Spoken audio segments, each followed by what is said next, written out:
Hi, I'm Colleen Taylor. I'm Leena Rao. And I'm Anthony Ha. And you're watching CrunchWeek, the weekly show where we talk about all the exciting things that have happened in tech over the past 7 days. It's a good week.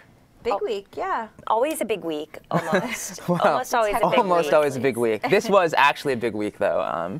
I think the first thing we're going to talk about was some pretty recent news from yesterday that Goodreads, the social reading site, had been acquired by Amazon.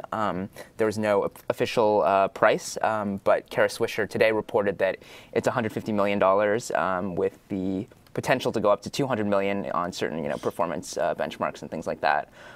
Which, I mean, my favorite coverage was, I mean, aside from TechCrunch's, was the next web headline, which was, in most obvious move ever, Amazon acquires Goodreads, which, I mean, seems pretty fair. Yeah, it's true. Do you guys use Goodreads? I don't, but I thought it was really interesting. They've been able to acquire a lot of users and engage users. 16 million. I think 16 million is what, yeah. And they were able to create a community of readers that Amazon just wasn't able to do. I mean, certainly everyone goes to Amazon for the content, but actually for the community social aspect, Amazon wasn't able to capture that. So I just think it's really interesting that Amazon was willing to shell out that much money to create that community or add that community.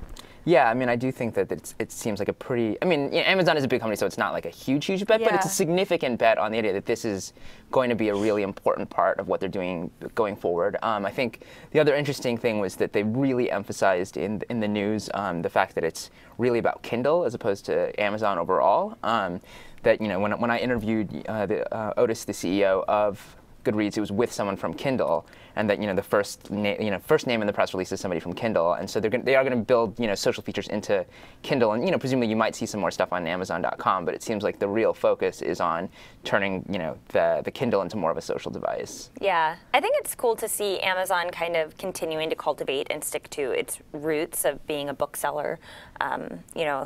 Obviously they have the Kindle and stuff, but the Goodreads acquisition just shows that they're still really passionate about that as they continue to expand into just being a general, Walmart of the web or something. That's kind of how I think of it. How about that multiple, though? And they'd only raised 2.7 million Goodreads. Yeah. Something like that, yeah. How big is their staff, did you find out? I don't know, yeah. I think, I mean, they're a San Francisco startup, so I can't imagine they were that big, but, there's still a lot of variability in there. I mean, it could be, double digits, maybe.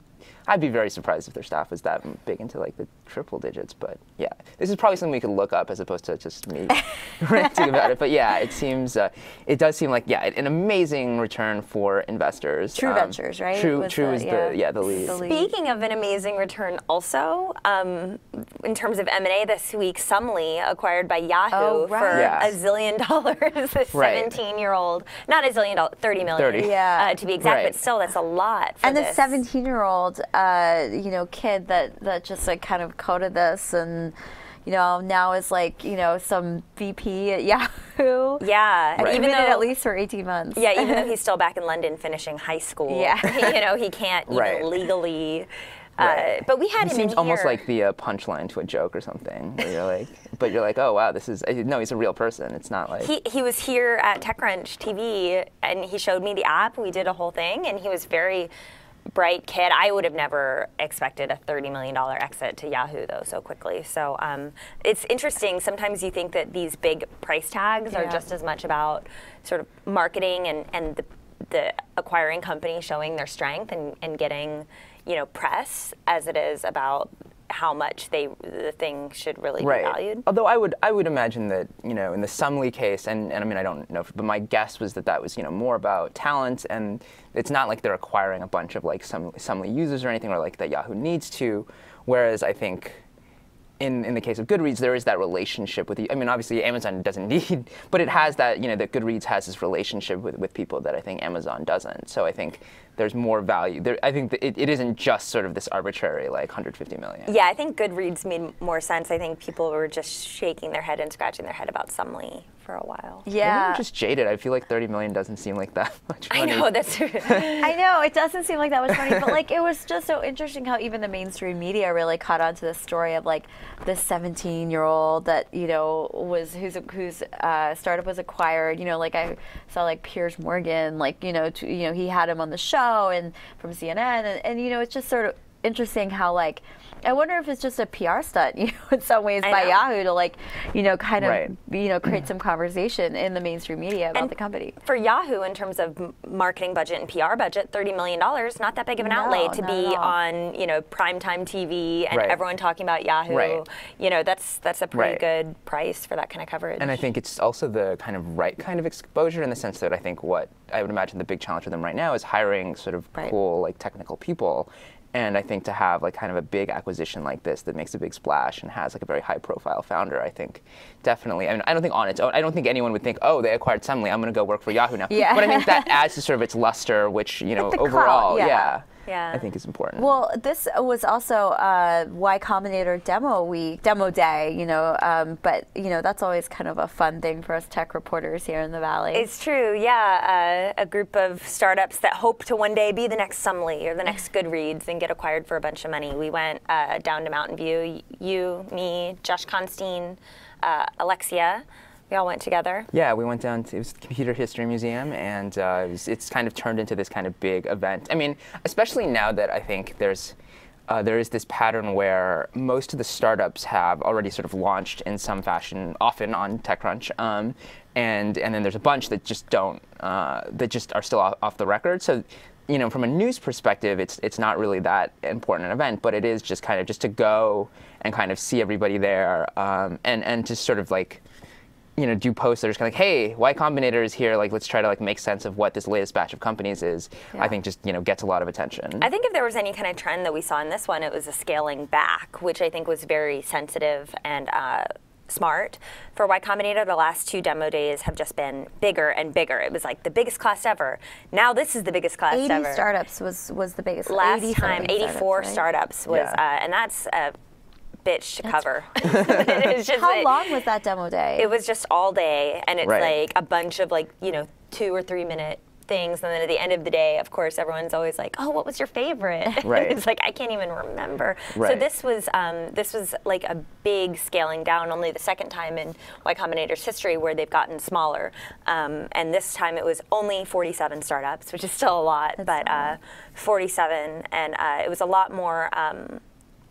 I think the thing of everybody that I talked to and all of us sort of agreed that it was a lot stronger in a lot of ways. I think that some people said there were fewer sort of moonshot companies, and that there were more, but like that, in general, there were few where you're like, oh, this is like just a terrible idea. Like, why, you know, that like, because I mean, I think that, and I think that, you know, Paul Graham at YC and all the other partners, I think, are relatively open about the fact that they look for founders, not for founders, not for companies. And so as a result of that, you're definitely going to get some stuff where you're just like, oh, that's not great. But he, you know, this time I think it was a lot of sort of very solid companies. I thought it was interesting also some of the observations that, you know, there was definitely a focus on like revenue as well. And, you know, a lot of these companies were talking about, you know, sort of their metrics and what they expect and how they're going to monetize and things like that. And I have to think, you know, as more VC dollars go into the enterprise and less into consumer, that you know, was the sort of way that they're trying to attract investment. Yeah, there were 2 things that I noticed this time about just the pitches themselves and what people talked about. It was that kind of stuff, like really focusing on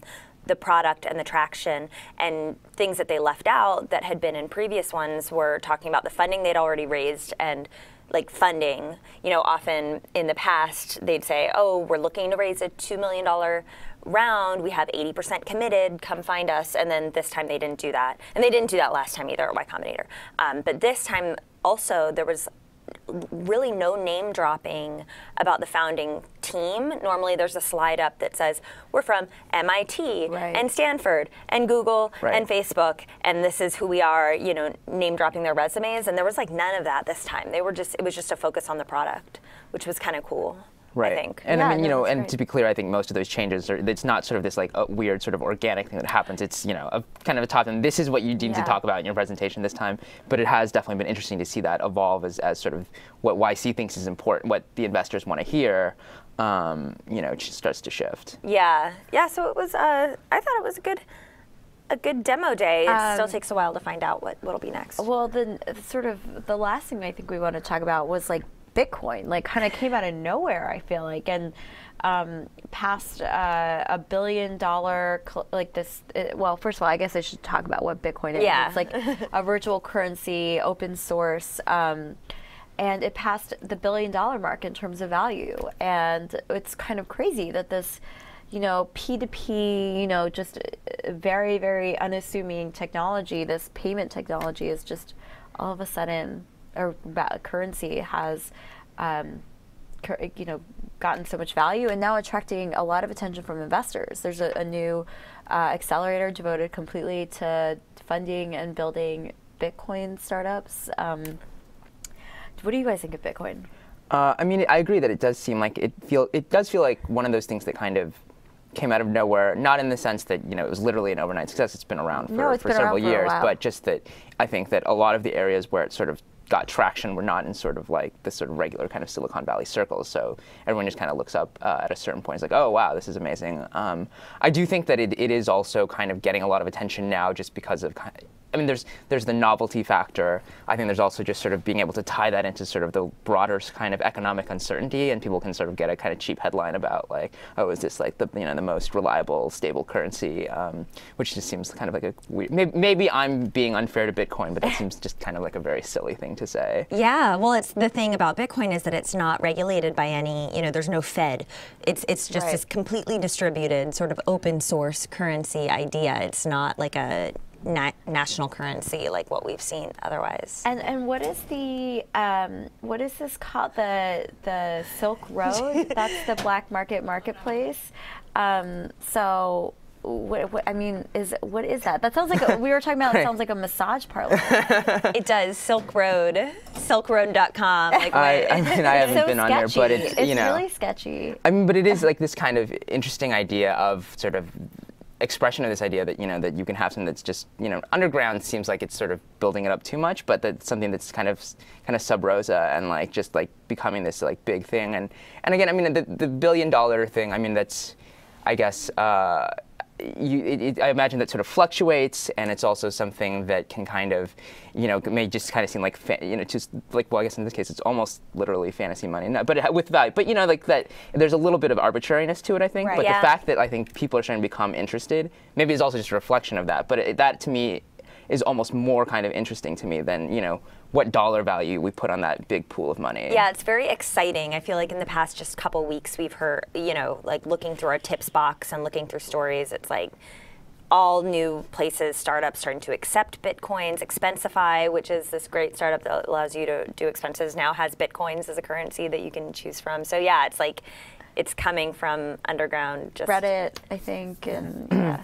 If AOL wanted to pay us in Bitcoin, would you be okay with that? No. Yeah, Okay. me neither. Just putting that out there. Dollars, please, but maybe someday. Cool. Well, that's it for this Crunch Week. We're going to go and have a fun Easter weekend. Maybe decorate some eggs or baskets or something, and we'll catch you back here next week.